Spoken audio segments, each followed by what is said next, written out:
एक इस्लाम धर्म के रारे जी महाराज थे। क्या थे? रारे, नाम था रारे।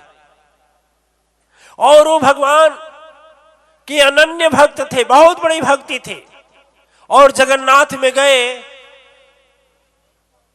दर्शन करने। कहां गए? जगन्नाथपुरी। जब दर्शन करने गए तो वहां के पंडा पुजारियों ने रोका, कहा खबरदार नहीं जाना अंदर। क्यों? कहे कि मैं तुम मुस्लिम हो, इस्लाम हो और मेरे घुसोगे घुसोगे इसलिए बैठो। पैदल चलकर गए हुए व्यक्ति बाहर आकर के सीढ़ी पर बैठ गए। वहां एक भजन गाए, बहुत लंबा है लेकिन लास्ट वाला बता रहा हूं। बोले हैं, लिखे हैं कि रारे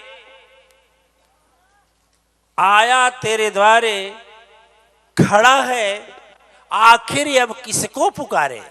ध्यान दीजिए, रारे आया तेरे द्वारे, खड़ा है आखिर किसको पुकारे। लास्ट की भजन, यदि हिंदुओं के ही है वो भगवान। क्या बोले? यदि हिंदुओं के ही हो भगवान तो मुझे कुछ नहीं है कहना, लेकिन जगतनाथ के यदि हो नाथ, जगत में संसार, यदि जगत के हो ही नाथ, तब तो भाई तुझसे मेरा एक ही कहना।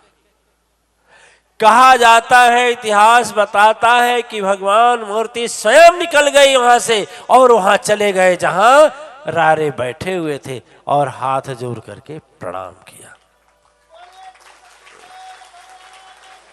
जय। दिव्य आत्माएं भगवान प्रेम खोजते हैं, भगवान जाति नहीं खोजते, भगवान धन नहीं खोजते, भगवान सुंदरता नहीं खोजते। उस प्रभु को पाने के लिए केवल सच्चे हृदय में प्रेम होना चाहिए, प्रकट होना चाहिए।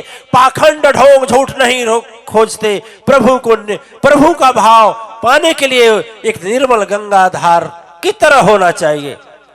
आप लोग जानते हैं कि नहीं जानते हैं? एक बात और बता दें, या कहीं मुझे किसी ने कहा है तो कान में आ गया था, हमने कहा ठीक है बैठूंगा तो इसका उत्तर दे दूंगा, मंच पर बैठूंगा तो इसका उत्तर दे दूंगा। सुन लेना, इंसाफ से सुनोगे तो समझ में आ जाएगा।